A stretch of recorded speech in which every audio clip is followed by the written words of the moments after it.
So I request all of you to please help me in welcoming on stage Mr. Kunal Jeswani. Please.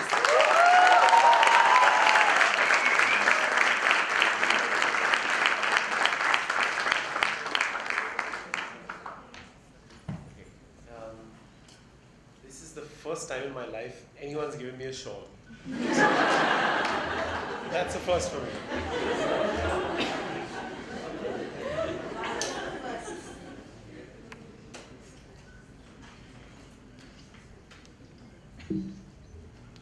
Okay. Hi.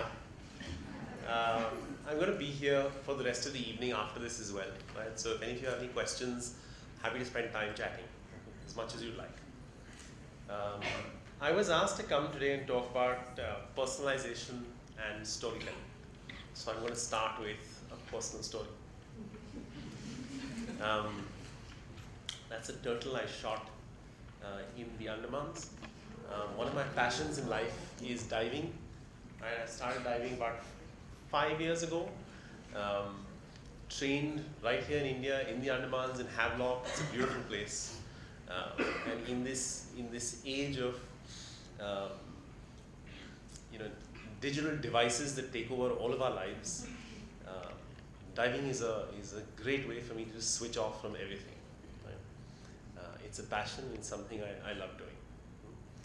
The other side of my life is science fiction, fantasy, Star Wars, superheroes, and origami.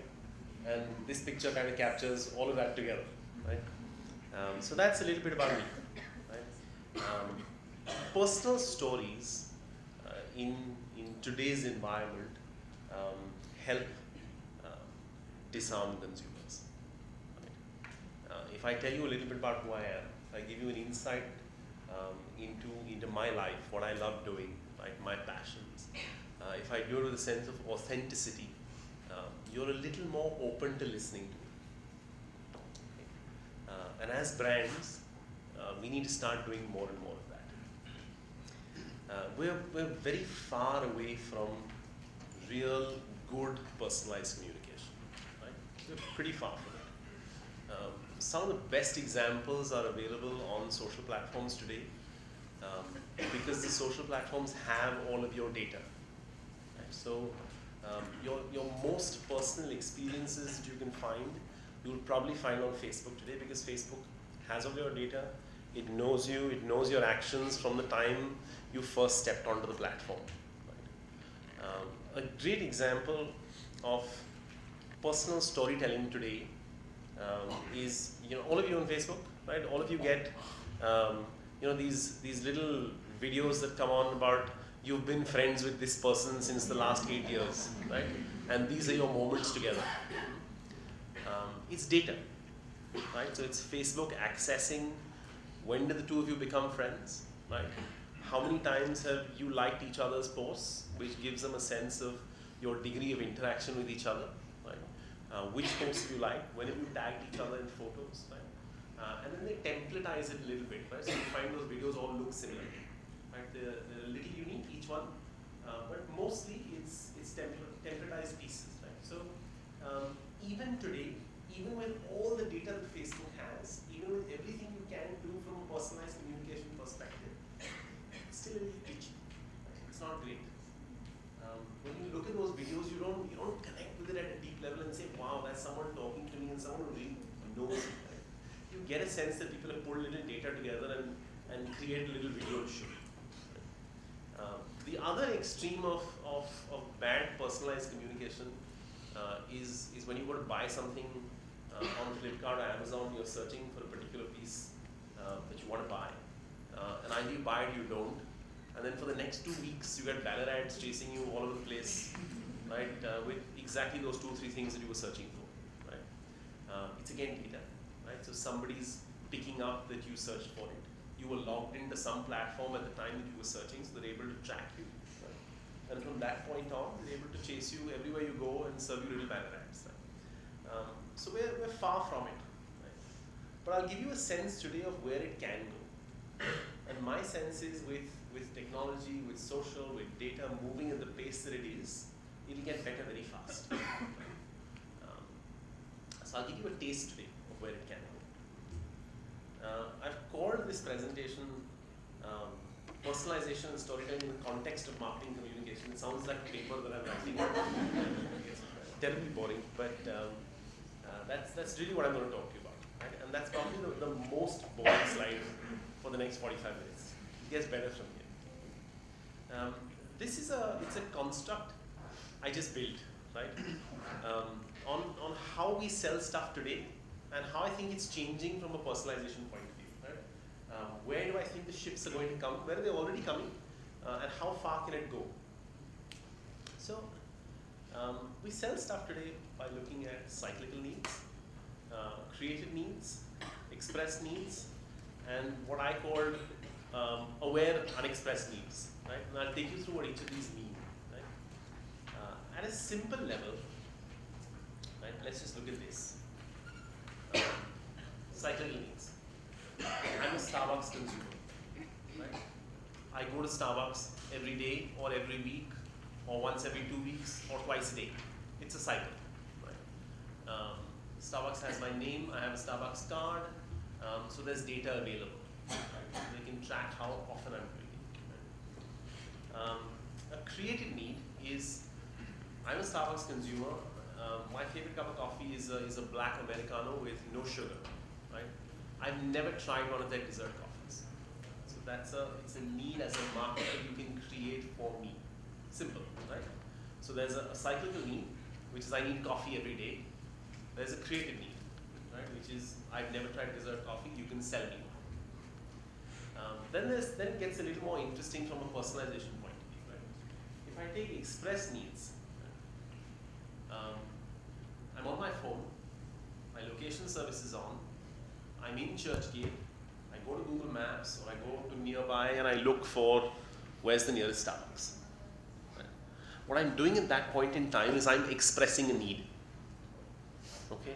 I'm telling the world that I'm here and I'm looking for something.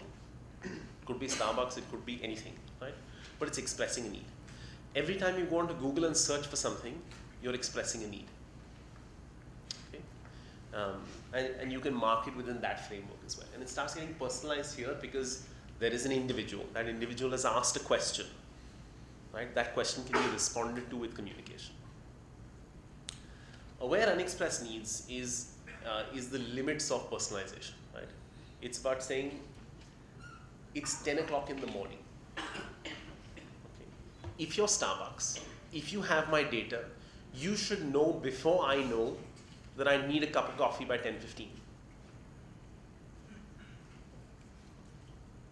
Okay, so before I've raised my hand, before I've asked a question, before I've walked into your store, you should know. And it's possible. It's not too far away. Right? Now I'll give you a sense for each of these, how it can map out with traditional marketing and with personalization in marketing. So let's start with cyclical needs. Okay.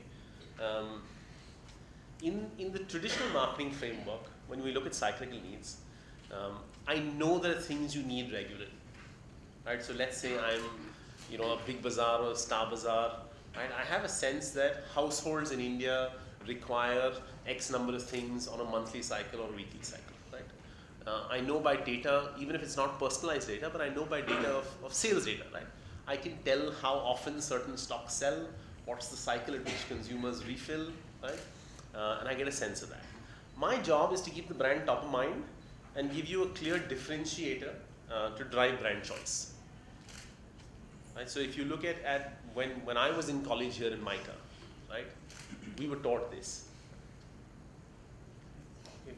When a consumer walks into a store, the brand should be top of mind. Right? So within a basket, the brand should be one of 3 or 4. Right? So it's in your head. And I should have been able to communicate to you before you walk into a store what my brand stands for. So there's a space in your head and there's a clear differentiator. So that's the traditional world of marketing. Right?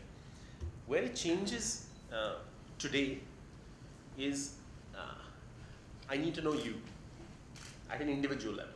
Not difficult because I have you're shopping regularly. Everybody has loyalty cards. There's credit card details. There's sales details. I'm able to track who you are and what you shop for. So I need to know what you consume, when you consume it, and when you need a refill.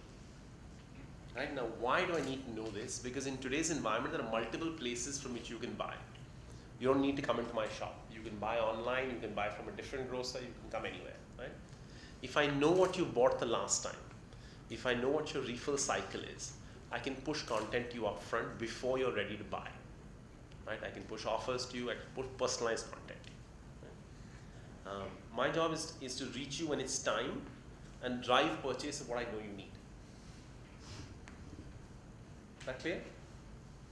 Yeah? Okay, so this is the easiest it gets. It gets tougher from here. Okay. If we take creative needs, and this is largely in the space of desire. So it's not stuff you need, but it's stuff I want you to want. So in the traditional space, I needed to create desire. Right? I want you to want a certain kind of shoe. I want you to want a certain kind of car, even though you may not need it. Right? And my job is to make you want it so much that you feel like you just have to have it. Okay? And that was my role. Again, when I was in college, we were taught that this is luxury marketing, this is desire marketing, right? Where you create needs when it doesn't exist.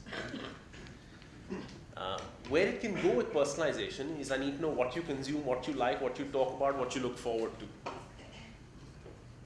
My job is to figure out what you could desire and make it easy for you to buy it. Right?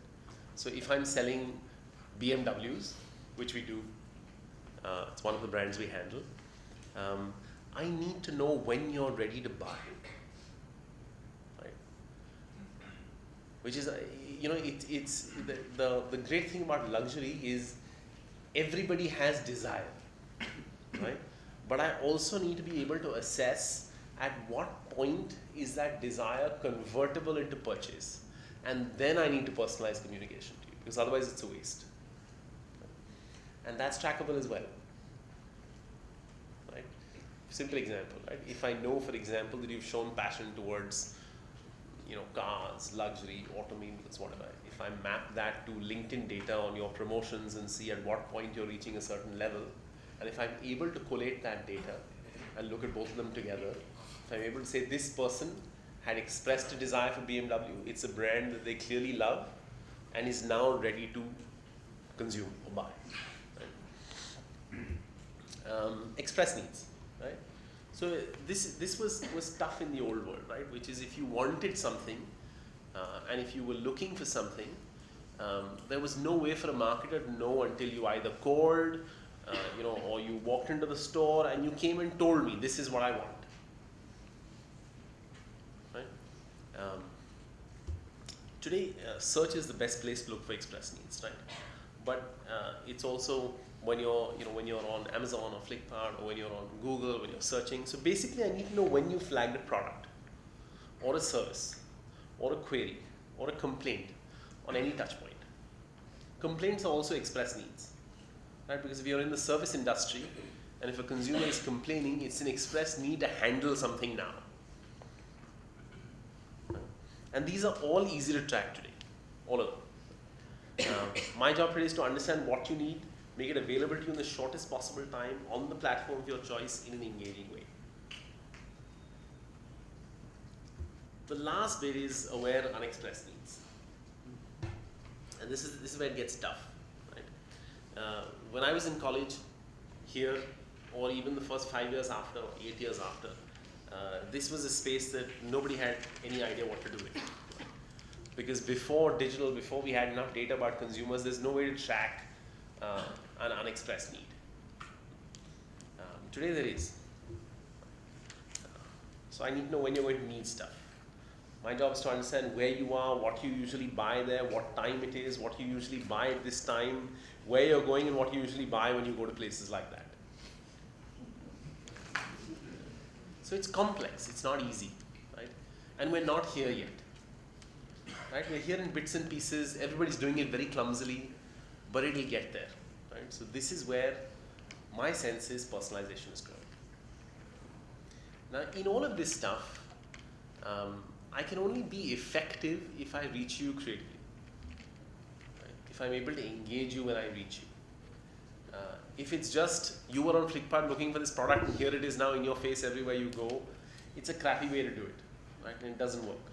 So I can have data, I can have personalization, but till I'm able to connect with you at a human level, I've lost you.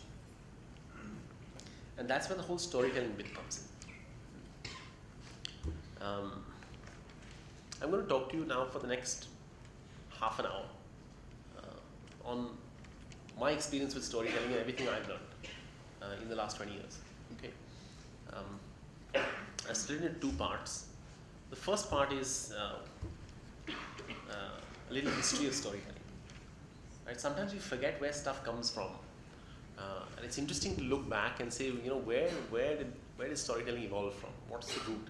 How is it different from where we are right now? And I'm going to go as far back as I can, and just take it with a pinch of salt because, again, I've just built this off the top of my head. I'm sure I've missed a lot, but it's a little bit. Okay, so let's start with the early days. These are cave doodles. Okay, now it started with literally mom, dad, and the kids, right? And it evolved to this, right? Which is, what did I do in the day? I went hunting, right? I killed something, I fought with something, I got food home, right? If you look at cave drawings, it's actually that, right? It's a story. It's the earliest form of storytelling. It's mankind trying to say, this is me, this is my identity, this is what I did today, right? And expressing it in the crudest form that they could. I'm going to jump a few 100 years, right, to hieroglyphics, right? And I'm sure there's a lot more than teaching the kids, right, there, but it's a way of passing down information and stories. Right? So you're able to say, I have a language. That language is made up of everyday things that we see around us. If you look at Egyptian hieroglyphics today, it's basically stuff you see around you. There's birds, there's water, there's vessels, there's animals, there's land, there's weapons, right? And you tell a story through that. And what you're doing there with a much more depth of storytelling is handing stuff down from one generation to another. And in the case of the pharaohs and stuff like that, putting down everything that you achieved in your life. Right? So I'm the pharaoh of Egypt. This is everything I did. Right? Then there's the Colosseums. All sport is storytelling. Right? That's what it is. It's two sides. It's a battle. Right? There's a winner and a loser. It started with gladiators, and it was a way of entertaining the rich so that they don't revolt against the existing whoever was ruling them at that time. Right? Because when people get bored, they tend to get out onto the streets and burn stuff. So it was actually developed by the Romans to keep people entertained, to keep powerful people entertained, so they weren't distracted and they didn't go around stabbing Caesar in the back, although that happened eventually. But it still works, right? You think of any sport. What it is basically gladiators. Right? It's two people, two teams fighting it out, and everybody watches and enjoys it. You're rooting for one person to win, you're rooting for one person to lose, and you enjoy the show. But it is a form of storytelling. And then it moves to the evolution of what I call story craft. Most of the stuff before this was fairly unscripted. Right? It was more about let it roll out, and as it rolls out, I'll tell you the story. Then we start crafting. Right? All history is storycraft. To the best of my knowledge, none of it is true. Right? It is. It's a version of the truth. It's somebody's version of the truth. It's the guy who sat down and crafted it. Right? And it's crafted in a way to make you believe that history happened in a certain way. And most of the crafting happens in the reason why. Right? So if you look back on history, and every time there is a major world history event, the reason why that event happened is where the crafting happens. Right? Because whoever's writing it wants to make you feel empathetic to the victor. Right? They want to make you feel that the person who won rightfully and had reason to win. And there was an opponent that had to be taken down. All religion is books. Right? It comes from stories. All of it is story craft. Right? It is designed to give you a set of rules to live by. Right? And to make you feel those rules come from a higher authority. Right? And in that sense, all of them are great. Right? Because they've been crafted well. They've been crafted by people who said, listen, it's important for me to lay this stuff down because people are going a little nuts and they need a book to tell them what to do. Right? Which is why in most societies, religious books came about. Literature comes from history, comes from religion. If you look at most literature, it starts with stories that came from there and you build up from there. Right? But then, of course, it explodes into people's fantasies, which is great. Right? And this to me is real storycraft because it's not based on an event, it's not twisting an existing event, but it's stuff you conceive out of the top of your head. Right? Music. All music is storycraft. Right? You hear a good song, it is designed to make you feel something. Right? The question is what? What did the writer want you to feel when he or she wrote the lyrics? What did the composer want you to feel when they composed the music?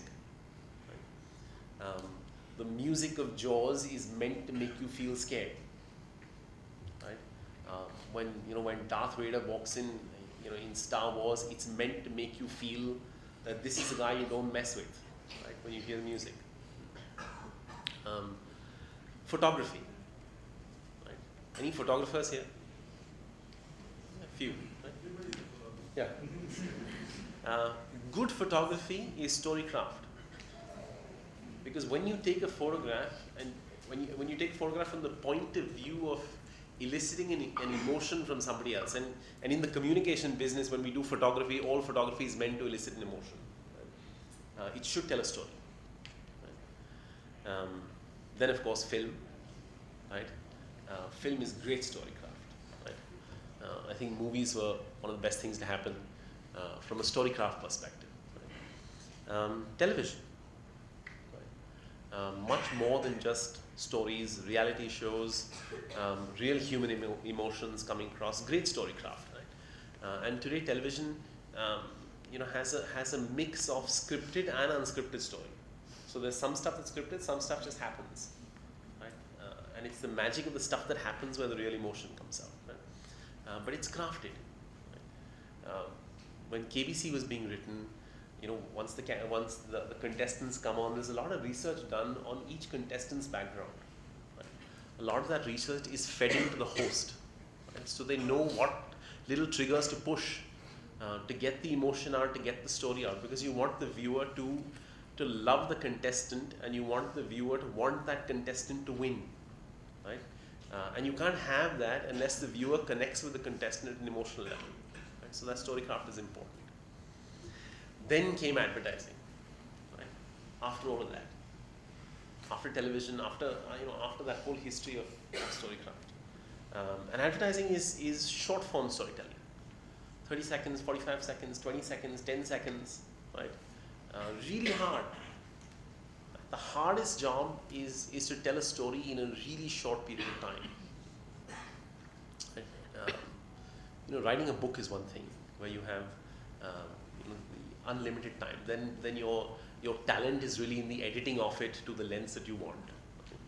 But telling a story in 30 seconds, it's tough. Then came gaming. all gaming is storycraft. Right? There were birds, they had eggs, the pigs came in, stole the eggs, the birds want the egg back. Right? It's a story. And you play with that story and you enjoy it. Social broadcast. Everything you tweet, every post you put out, every blog you write is storytelling. Right? Now this is where it gets interesting, because now you're crafting. And when I say you're crafting, I mean every single individual who's connected is crafting. Right? And they're crafting from the same point of view, right? Which is, I want to elicit a response. When I take a photo and put it up, I want to elicit a response. When I write something and put it up, I want to elicit a response. When I find a video and share it, I want to elicit a response. I'm going to talk a little bit about the challenge of social broadcast. Right? And before I do that, I just want you to think for a minute on how far storytelling has traveled. There's a reason I gave you this entire history. How far has it traveled from a cave doodle to a social update? You remember cave doodle? It's what I did today. Does that sound familiar? It's the same stuff. Right? I went out, I shot something, and this is what I ate.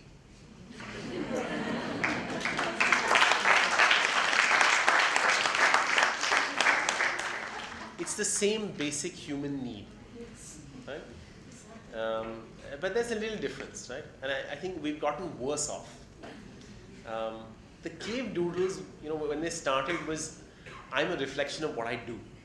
Okay, so I did something, right? And I'm drawing about it. The entire evolution of storycraft, music, literature, right? At that time, people were reflections of what they read, listened to, watched, or created. Right?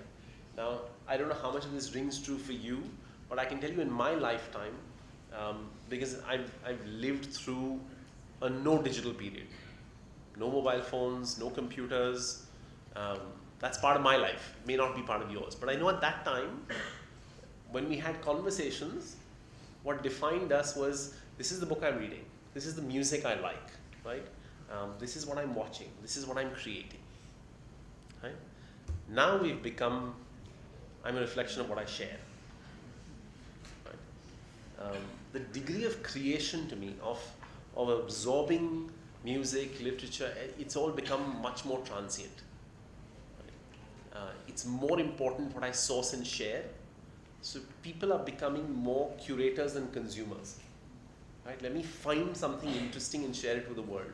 It's not about the joy of consuming it first. Right? It's not about the joy of reading a great book, but about saying, this is the book I read, now what do you think of me? Yeah? That's where it's moved. So now let's bring it back to marketers, right? How does it affect me? The problem I have as a communicator is I'm communicating in a world where everyone is a storyteller. Right? It's not good or bad. I'm saying it's a fact of life. Everyone is a storyteller. Everything that I talked about earlier still exists, right? And it's still part of our communication landscape. Right? So history, religion, literature, music, photography, film, gaming, advertising, it's all stuff you see on social media every day. Right? I can add politics to it now because that's the flavor of the season. Yeah? But the difference is that while at one time we would talk about these from the point of view of the things themselves, right? So if I was discussing history 20 years ago, I'm discussing history, right? Today it's about my version of it, right? So it's not about a discussion, but it's about saying, here's my point of view on it, right? Here's what I think, and that I think is distilled to a certain number of characters, a visual, the best that you can do as an individual, right? So it's my layer on it. My stories, my platforms, my filters, my worldview on everything. And as communicators, we need to understand that before we communicate with people, because you can only connect with someone if you understand how they view the world. right? And if everything you're going to present to them, that person is going to look at, share, comment from their filter, then you need to connect with that filter much deeper. Right? The other issue is volume. This slide is easy because I can keep presenting this slide in any given year for the next 5 years and it doesn't change. Right? There are more stories that will be created today than ever were on any single day in any point in history. Right? And that will continue to grow every single day because there are more people connected, more people on social media, more people expressing themselves. It's a good thing, not bad. Right? But what it does is it creates a very high level of noise. Right? Now, in that noise, for any communication to stand out, it needs to connect with you, which means it needs to be personal to some extent. Right? But more importantly, it needs to make you feel that you can put a filter on it, you can put a layer on it, you can connect with it, you can share it. It feels real. Right? It's something we're all still grappling with. Right? So I don't have for you today, okay, here are 5 steps to make great personalized storytelling. Right? It's something we grapple with every day, and it's new to us as well. Right? But I can tell you it's changing. Right? And I'll talk about what's changing. Right? So the question is, what does it take to be a storyteller in a world of storytellers? How do you stand out as a brand, as an agency, as a communicator, as a marketer? How does what you create stand out versus what not other brands are creating, but what everybody's creating? So you have to compete with Karan Johar, you have to compete with every marketer and agency, you have to compete with every individual who's creating stuff. Right? Because everybody's making stuff. So in our business, this used to be our world, right? We do great ads, right? It was an easy world, relatively, right? But today I need to do a lot more. That plus sign is it should be actually 27 plus signs, or take up most of that screen. But the task is much harder. The truth is we need to do this as well. Television is still a dominant part of our consumption of stories and communication. So advertising is exceedingly important even now. Right? But I want to give you a sense of how I see the business changing, and the best way I can do that is to show you the kind of new work that's happening. Right? So I'm not going to show you any ads today. Right? I'm going to show you some new forms of stories that brands are doing. And before that, I'll talk to you a little about how we approach stuff. Okay? So it's still about crafting a great story. That's the starting point, right? I need to tell a great story. Where does that come from? And that's why you have creative teams across agencies, you have producers, you have directors, and there's a whole industry there that survives on great craft and great storytelling. Right? It's the construct to me is still age old. Right? There's still a hero or heroes. There's still a conflict, right? And that conflict can be a great villain or a great obstacle. Right? And I'll show you a couple of pieces of work that demonstrate how you can do it without a villain in the picture, but with a great obstacle that the hero needs to overcome. Right? It needs sugar and spice. Happiness, grief, surprise, humor, romance, love, sex, courage, fear, hatred, anger, violence, whatever. Right? And this is where your creativity and your craft comes in. And it needs a resolution. That's pretty much your structure, right, of any story. There are stories that leave you without a resolution. Right? There are stories that leave you without conflict, in which case they're very boring. Right? It can be done, right? But most great stories, will follow this construct. It's also now about authenticity. Right? So when I'm communicating with you off television, because on television you're still in your wired brain used to a certain construct. Right? So you're used to watching television, you're used to an ad break, you're used to marketers advertising to you in that break. right? And therefore you're accustomed to consuming advertising as advertising, right? So you're okay with messaging in that format. When I move on to other digital platforms, you're not, right? We find consumer viewership of advertising online abysmally low, because nobody wants to view advertising in that format, because in your wired brain, in that construct, it's not something you're accepting. Right? When you grow up watching television and you get used to that little break coming in there, it's fine. Right? But now, if you're on YouTube, you don't really want to see an ad.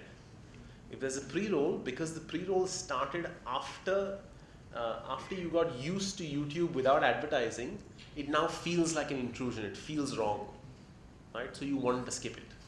Right? You don't want to see advertising on your feed, right? It's an irritant. It's something you want to move away from. Right? But you do like stories. You do like stuff that you can share, right? Now those stories connect with you and they feel like stories when there's a sense of authenticity to them. Right? When you feel that there's something real in this, it doesn't feel like an ad. Right? I'm talking from a brand context now, right? The minute it feels like an ad, you want to skip it and move on, right? Unless it's hugely entertaining or humorous or something, and you still might share it. But still, our sense is even the most humorous work that we do, if it's advertising, shareability on digital is close to nothing, right? And people are not interested. So it needs authenticity. It's also about a degree of personalization as much as you can. Right? So it's about saying this is your story, but where does it connect with my story? Right? Is there a connect with me in real life? Is there a connect with me as a human being? Is there a connect with an aspect of my life that I feel shit that feels like me? Right? And it connects with me at some level and I want to share it now. Now I'm going to show you about 5 films. Each of them is long-form digital content. Right? Each of them has a sense of authenticity. It's all from large brands, but you get a sense of how we're shifting, right? And therefore how the communication industry is shifting, right? From a storytelling perspective. I'm not going to tell you what brands they're for. You'll figure it out as it goes along.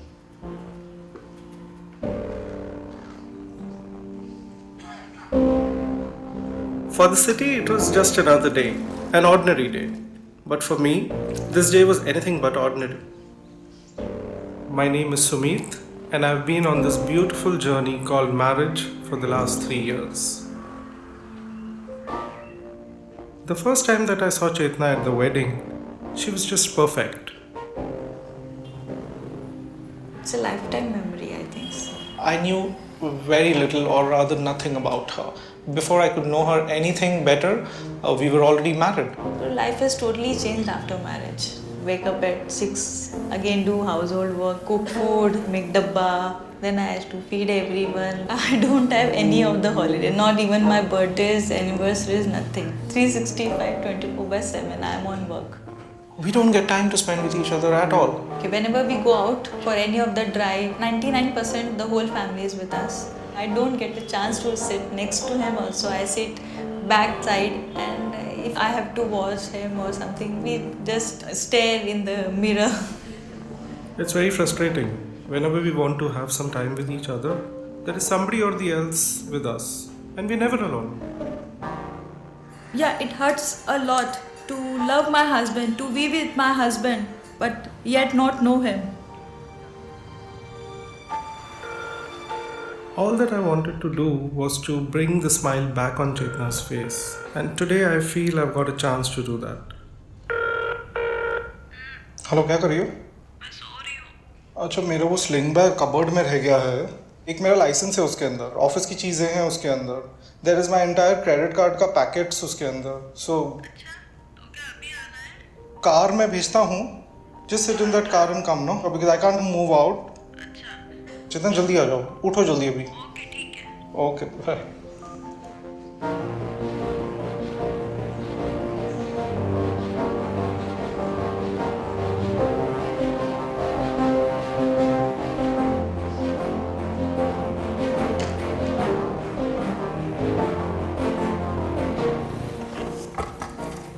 Okay. So I have a surprise for you. Mom को मैंने promise किया था कि मैं कभी भी आपकी आंखों में आंसू नहीं आने दूंगा. Why are you crying? आप जब भी बालकनी में जाती थी, एयरक्राफ्ट देखती थी, मैं यहाँ जाऊँगी, मैं वहाँ जाऊँगी. आज सुबह भी हमने बात की थी. I really feel we deserve more time with each other. You got this chance on an all-expense paid trip to London.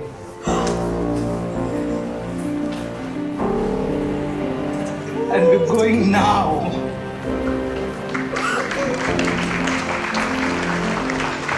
I couldn't resist myself. I'm so sorry.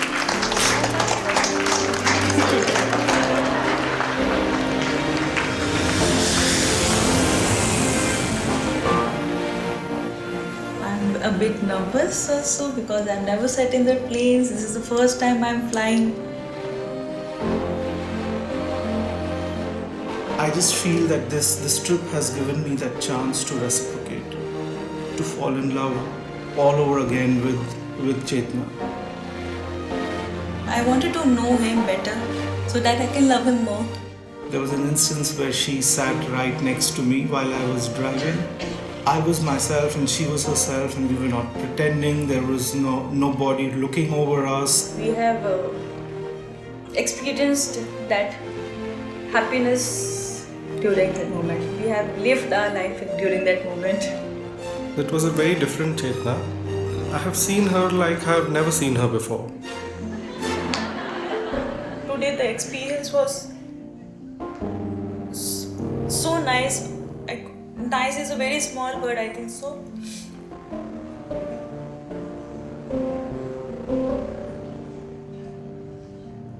I really feel that sometimes you have to go really far to get close.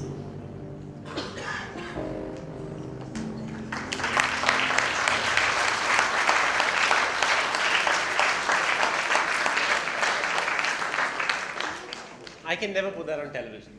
Right? I can't. Because of length, because of the way it's made, there's a rawness to it. Okay? The English is off, the accents are terrible, the production quality is okay, right? But it's human, it's authentic. I can't fake that, right? That was shot with everybody in the know except the woman, to the point that she actually comes into the office. That emotion is real, you can't fake it. The air hostess is crying is real. I mean, I well up every time I see it, right?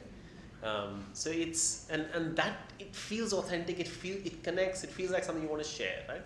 But it also comes from a brief, right?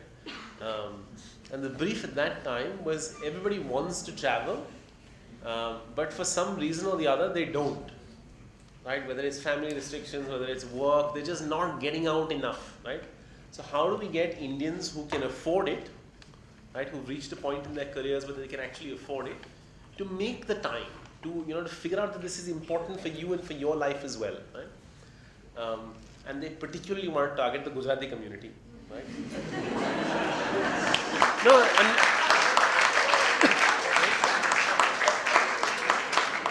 because let's face it, this is London, right? And it's a great destination. But I mean, where can this go? Right? Where can this go with personalization? To me, the two trends that I would call out today, and this will change every 6 months, every year, right? The stuff that's going to change. But if I had to call out two trends for you, I'd say the growth of video consumption. Digital video consumption in India is going to move faster than anything else, right? Within the social digital communication framework, just the consumption of digital video. Linked to that is vernacular content, right? The consumption of vernacular digital video content in multiple languages is going to grow dramatically, right? So to me, the extension of that, if I was sitting in British Airways now, I'd say let me pick, the 5 communities that I think are most likely to want to go to London and most likely to travel. Let me pick the age profiles. Let me find 5 couples from each of those communities, and then let me create that content and target it, because I can. Today, I can figure out if you're a Gujarati, I can figure out how old you are, right? I can figure out if you're married or not married, and then I can serve you content, right? I can also figure out when was the last time you traveled. Right? So I can serve that content, and it's a function of budgets and stuff like that. I can serve that content only to people who haven't traveled for the last 3 years. Right? Because then it really hits. Right? That I'm not getting out enough. I'm not making time for myself and my wife. We're just stuck at home with family. So anyway, that's one example. The next one I want to show you. Again, I won't tell you. We'll talk once it's done. हमारे यहाँ सभी औरतें घर चलाने के लिए काम करती हैं, पर उनका नाम कामकाजी औरतों में नहीं बल्कि घर संभालने वाली लिस्ट में ही चढ़ता है, क्योंकि इन कामों को कोई शौक बोल देता है तो कोई टाइम पास, पर कभी भी सीरियसली नहीं लिया जाता। मेरा नाम सरोज है और मैं एक कामकाजी लड़की हूँ जो रोटी पकाना भी जानती है और कमाना भी। शादी भी करना चाहती है और बच्चे भी, पर अपनी पहचान बना लेने के बाद। उस दिन घर पहुंचकर चाय चढ़ाई थी कि राम भैया की बाइक की आवाज़ आई।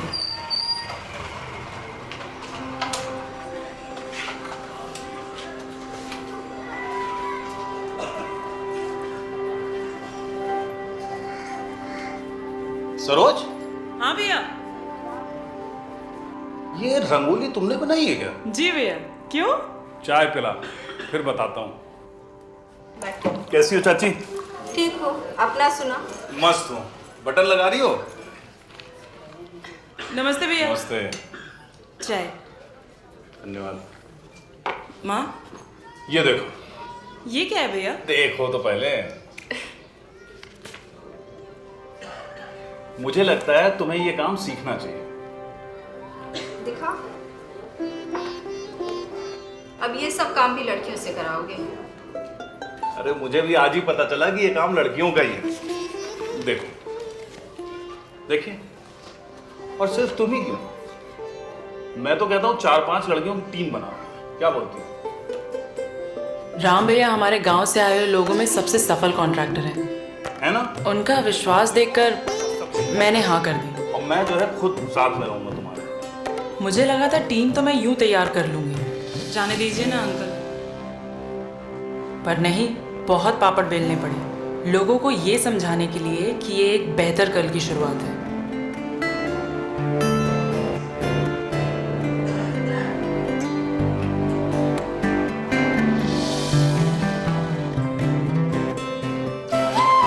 अगले कुछ दिन चौंका देने वाले थे। हमें एक ट्रेनिंग सेंटर ले जाया गया।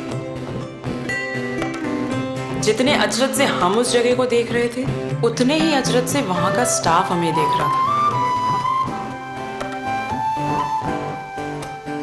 नमस्कार सर। साहब, ये हमारी टीम है साहब। किसी को नहीं पता था कि इन लड़कियों से ये काम होगा कि नहीं, पर सबको पता जरूर लगाना था। एप्लीकेशन का इस्तेमाल करना पड़ेगा। खैर, ट्रेनिंग शुरू हुई और देखते ही देखते हमारा हाथ साफ होने लगा। सर, ऐसे बीच में तो हो जाएगा, लेकिन घरों में जैसे साइड में कोनों में कैसे करेंगे? बहुत आसान है।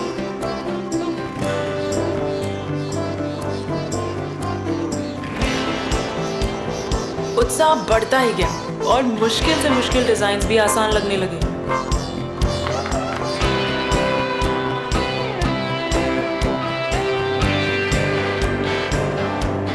पर सबसे बड़ी परीक्षा अभी बाकी थी, और वो थी एक्चुअल साइट निपटाना, कोई डमी वॉल नहीं। उस दिन हम सब बहुत नर्वस थे, पर क्लाइंट का विश्वास देखकर हमारा सारा डर गायब हो गया।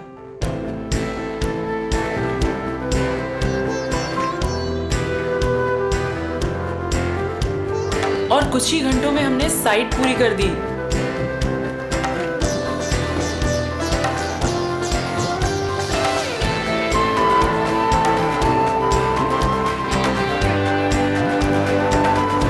जैसे जैसे हमारा नाम होने लगा, काम का तो जैसे तांता ही लग गया।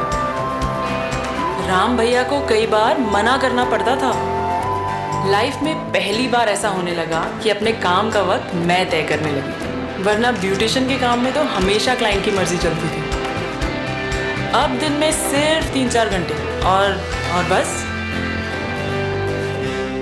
तो ब्यूटिशियन का काम अब बिल्कुल नहीं करती हो क्या? नहीं करती हूँ ना, लेकिन सिर्फ उनके लिए जिनको सबसे ज्यादा जरूरत है। बाबा। अरे सरोज, अब मुंह धो ले। 5 मिनट और बाबा, अभी तक सूखा नहीं है।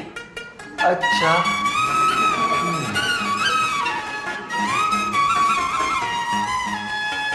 एक दिन चार प्यारे हो जा तैयार, बोल तू तारी। पंख होंगे यार प्यारे हो जा तैयार, मारो उडारी। उड़ना है तुझे, कर ले अब तैयारी। पंख लगा और भर ले आज उडारी। नाम की अपने मोहर बना ले, कल जग में होगा तेरा नाम। नाम से काम रे प्यारे, देख देख दिन चार। हर उड़ना है तुझे, कर ले अब तैयारी।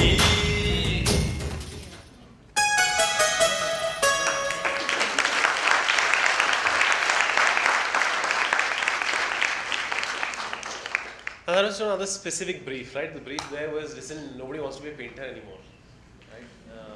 And it's targeted at a very specific demographic, right? And it came from a true story. We actually found this team when we were looking at the academy and building content for it. We found the team, we thought it was a great story. I think the mistake we made was not using the same people, right? We went with cast. And you can feel that, right? That degree of authenticity you miss, right? And it's, you learn, right? You do one piece, you learn. But still, you know, I was at the Asian Paint Sales Conference this year, where they invite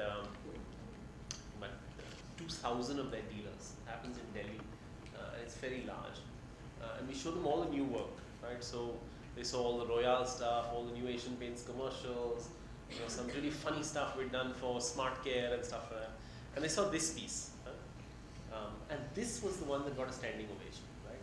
More than the advertising and stuff. So even with the cast and stuff, I think we're moving into an age where people want, you know, more human stories. They relate to it a little more. They feel more connected to it. It feels more part of their lives, right? And particularly on digital platforms. Right? Our estimate is that this video has got about 5 million WhatsApp shares and stuff like that. Right? It's fairly heavy,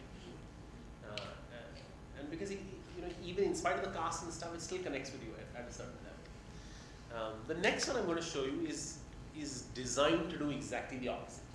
It's designed as an ad, but it's meant to do a little shock and awe. But it's a piece of digital communication. I'll show it to you and you get a sense of why.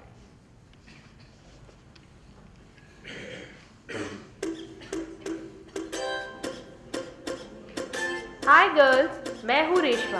आज मैं आपको बताने वाली हूँ how to get perfect red lips.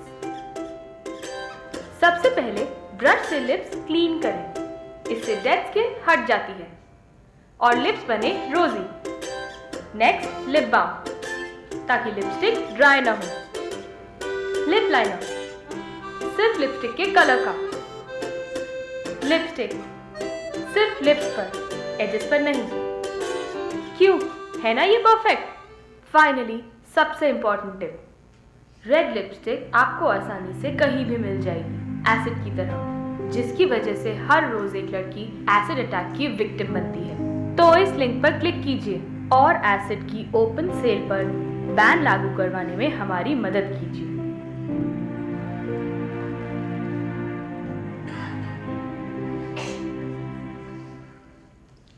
NGO that came to us a while ago and said, listen, can you help us, right? From an asset sale perspective, right?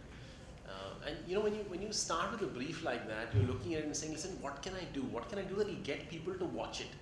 Because the other truth about human beings is when you see stories that that shake you a little bit and that you can't do anything about, you want to switch off, right? And you don't want to watch, and you just want to move to something else, and you don't particularly want to share it either, right? So we intentionally did it in this format, right? So it's not in your face, right? It's not telling you and she's a real victim, obviously, right? It's not telling you the story of the victim, not telling you what happened. It's not being preachy, right? But it's difficult to ignore. Right? It's something you want to watch. The next one is for the most boring stuff we get to, which is B2B communication.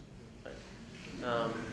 And it's true, right? When you're doing B2B communication, and we do tons of it for IBM, Vodafone, and stuff like that, it's dead boring, right? You want to communicate from one company to the other what I can do for you, and it's tough, right? But digital, again, video gives us an opportunity to do stuff, and when you try and do authentic stuff, it can be very powerful. So this is a piece we did for Vodafone.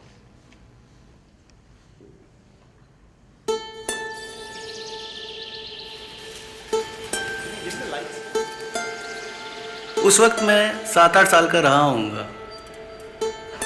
मैं बाबूजी की उंगली पकड़े बैसाखी का मेला देखने गया था, यहीं अमृतसर में। पता नहीं कैसे उनकी उंगली छूटी और मैं खो गया।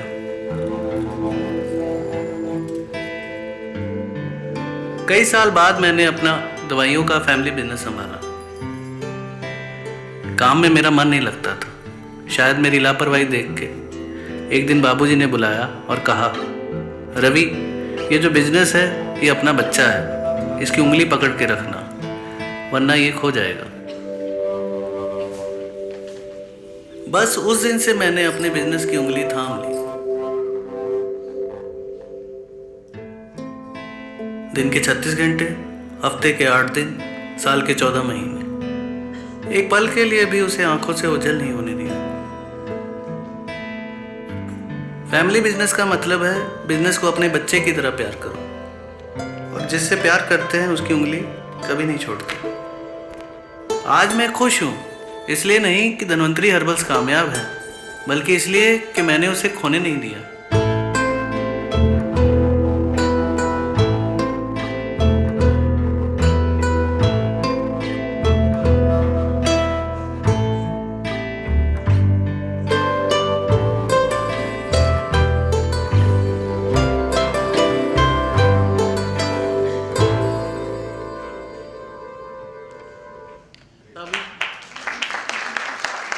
We've done 20 films like this, right? So this one is about the location tracker. There's one about every single service that Vodafone can offer to B2B, right?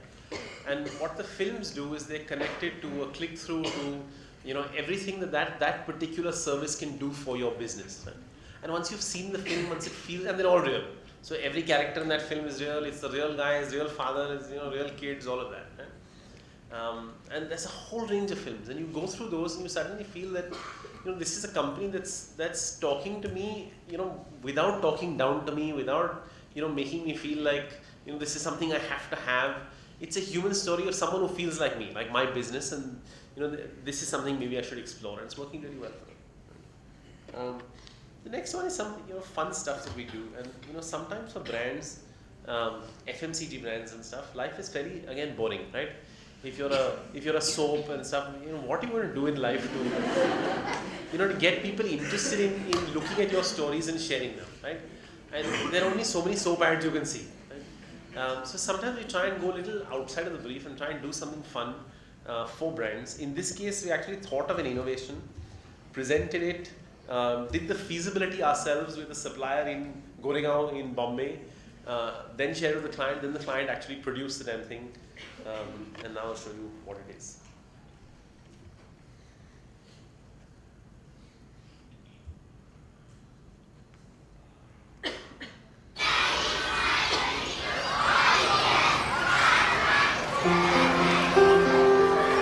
बच्चे दुनिया सिर्फ आंखों से ही नहीं, हाथों से भी देखते हैं।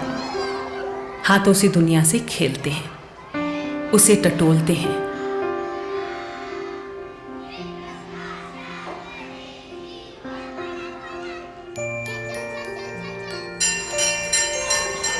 और फिर उन्हीं हाथों से खाना भी खा लेते हैं। भारत में खाने से पहले साबुन से हाथ न धोना बच्चों के बीमार पड़ने और स्कूल छोड़ने के मुख्य कारणों में से एक है। वो पानी में हाथ डालता है और अपने कपड़े से ही पूछता है। छोटे बच्चे हैं, उसे जल्दी भूख लगती है। साबुन वापरतात का? नहीं। कोई आदत नहीं होती, घर में भी माँ बाप को नहीं सिखाते, इसलिए सब बच्चे ये नहीं सीख सकते। इस समस्या का हमने एक आसान हल निकाला। हमने चॉक स्टिक्स में ही साबुन मिला दिया।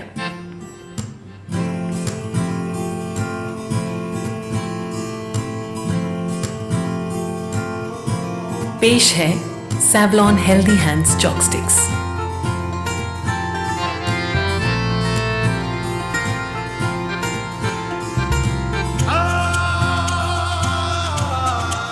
देखने और लिखने में ये आम चॉपस्टिक्स की तरह काम करती हैं, पर खाने की छुट्टी में ये कुछ और काम भी करती है।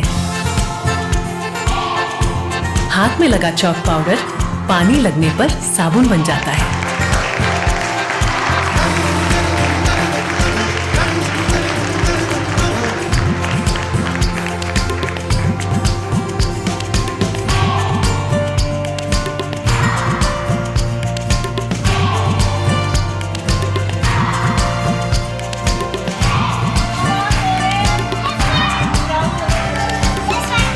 Savlon स्वस्थ इंडिया देश भर के स्कूलों में ऐसे कई कदम उठा रही है।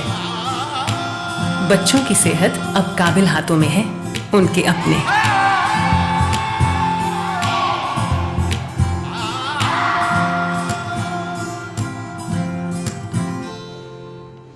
Now, we're manufacturing the chalk, distributing it to, we're trying to go to like 1 million schools in India and stuff like that. But the point is, you're never going to buy chalk, right? I don't want you to buy chalk. Savlon needs your attention vis-a-vis Dettol and Lifebuoy, right? That's the war I'm trying to win, right? I'm trying to get you to consume their content and share their content. And hopefully in doing that, make you feel that, okay, here's a brand that's doing something interesting. So the next time you're buying soap or antiseptic, it sticks in your head. So that's a few, I've got tons of stuff. I was looking for examples of new fun work that we're doing. And I found so much today that I had to like filter it down and say, listen, I'll show you a few. But there's some really nice stuff we're doing on Amazon, for example. I don't know if you saw the Amazon Raksha Bandhan stuff or the Amazon, Mom Be a Girl Again stuff, right? So all of that is stuff that we're doing, right? I've got loads of examples if you want to spend more time. But I'm going to show you 2 more examples out of India. One is from our Cape Town office and one is from our Tokyo office. And I'm showing you those because those are not just about video. They take platforms and technology and show you how to personalize and have fun with it, right? And weave stories into it as well. The first one is from our client, Cape Town Tourism, wanted us to increase tourism during the festive season. But we didn't have the big media and production budgets most tourism brands are used to. We did have a beautiful city that we wanted to share with tourists all around the world. We needed to find a way to show people all this amazing stuff so they'd come to visit Cape Town. So we thought, why not use the place where people already share their holidays? Facebook. Our idea? Send your Facebook profile to Cape Town. People could send their Facebook profiles to virtually explore Cape Town in a personalized 5-day holiday. Each day, they received content in their timelines that showed them all the amazing things they could see and do. The biggest challenge was creating all the content.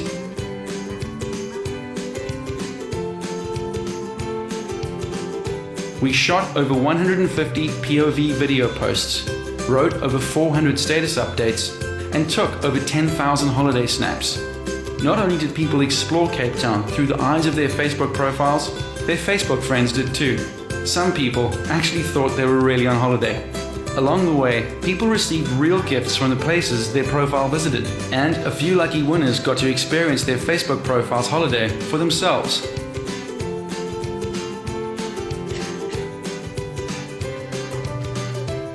At the end of the campaign, thousands of potential tourists had virtually explored Cape Town.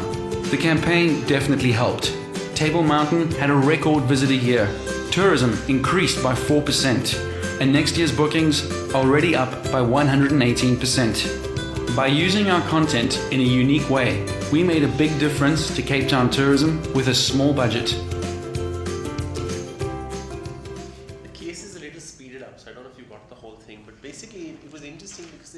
They shot POV videos, right? So when you travel, right, you're in a lot of selfies, which is a bit of a disease, but a lot of the time you're not in the photo, right? You're the one shooting. So it's easy to make people feel that you're the one shooting because I'm just shooting stuff, right? I'm shooting a beach, I'm shooting something else, I'm shooting whatever it is. It's a street, it's a plate of food, right? And if I do video and if I do still cleverly, I can actually make you feel like you were there. Okay? or in this case, you can make your friends feel like you were there. And I thought that was an interesting way for you to consume content about that city without actually searching for anything, getting off your desk, doing anything. Right? And when you do that, it automatically makes you feel like going there, right? Because you see all the best stuff. It's on your profile, and you actually want it to come true. The last one is a use of tech for personalization. It's out of our Tokyo office, and I love it. So I'm just going to show it to you. This is Tokyo. How could you ever find a 35-year-old aquarium here? There are so many thousands of things to do. Even worse, the aquarium is almost a kilometer from the station. But that was our job. We had to attract the visitors to the aquarium and make sure they could find it. Idea! Let penguins bring people to the aquarium. So we created GPS penguins. By using AR, GPS penguins will show you the way to the aquarium. So cute! People can't help but to follow them. What an amazing sense of road direction. We human beings are magically drawn to cute animals.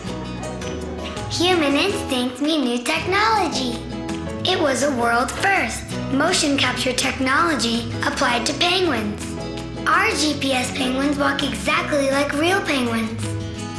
Genuine penguin movement. 手を左右に振って重心取りながら歩くんですけども、科学的にデジタルでうまくこれで証明されたことになりますね。Result: mobile phones changed boring point-to-point travel into entertainment. Just follow the penguins. You won't notice other distractions. You'll arrive at the aquarium before you know it. Look, people continue coming today with this app. ナビゲーションアプリペンギンナビ GPS penguins were a hot topic in many media.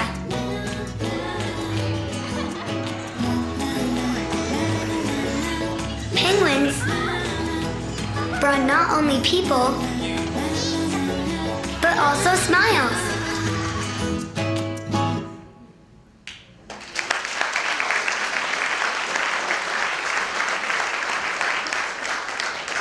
I love that because I think it's great simple use of tech and linked to human behavior. You know, all of us are locked into our phones all the time in any case. Right?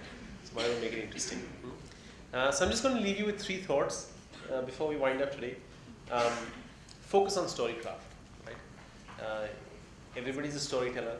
People are only going to consume your work if it is significantly a better story than anybody else. Right? And if it's better told. Craft for the platform. Right? Understand what works on different platforms, right? And craft for that platform, but never at the cost of the story, right? And I'll give you an example. Today, Facebook goes to many of our clients and tells them that, listen, as people are scrolling through their news feed, if you don't get their attention in the first 6 seconds, they're gone. Right? So pack your first 6 seconds with something so dramatic that they stop and watch. Right? Now I think that's bad use of data to me. Right? That's saying, listen, here's human behavior, right? And therefore now template everybody's videos to have something dramatic in the first 6 seconds. Right? Now the minute you use that kind of theory, then everybody's stories start with an accident or an explosion or something hugely dramatic in the first 6 seconds. Right? And then it's not fun anymore. Right? The magic of storytelling is when stuff unfolds. Right? And I think human behavior, again, from a social media context, is that people are actively looking for stuff that they can share. Right? Which means if they find something even vaguely interesting, from subject, from opening, from style, from anything, right? They will spend time. Right? People tend to scroll faster when you're selling them stuff in the first 6 seconds. Right? And clients tend to interpret this sometimes in the wrong way, right? So I have many clients saying my logo has to come in the first 6 seconds, right? And I'm saying that's absolutely the wrong thing to do, because then people will just scroll because they don't want to see your logo in the first 6 seconds, right? because then you're not drawing them into a story, right? So craft for the platform, understand. I think one interesting thing to consider on Facebook is that all videos watched on mute, right? Till a user actively chooses to put sound up, right? So a simple thing we've started doing is subtitling all our films for Facebook, right? So even if it's on mute, you're watching the faces, you're seeing the mouth, and at least you're getting what that person is saying to you, find it interesting enough for you to put sound up, right? And the last bit is try and, this whole move towards personalization, try and build in as much as you can of connect. Now that connect can happen at an emotional level. So Gujarati family, right setup, husband, wife at the right age, right? With the right kind of communication, and you connect, right? Or the Cape Town kind of equivalent where it's saying, it's literally you and your story, right? But in most, or the B2B kind of story where it's your context, the service that's relevant to you and people like you within that sector, right? And therefore it connects immediately, right? Everything about personalization is not about you at an individual level, because that becomes impossible to do from a communication perspective, right? Because when you do that, right, then it becomes that really crappy, you were looking for a charger, here's the charger in your face, right? Because that's the only way I can personalize to every individual. It's just crap advertising, right? So don't try and do that. Don't try and get so deep into personalization that you're not able to create great content at that individual level, right? Try and find something that connects with different communities and different, consumer segments, right? Sure, don't do one piece. Do 5 if you have to, right? Do 20 if you have to, right? But don't try and do 2,000, because then you just lose connect. That's it. Thank you very much.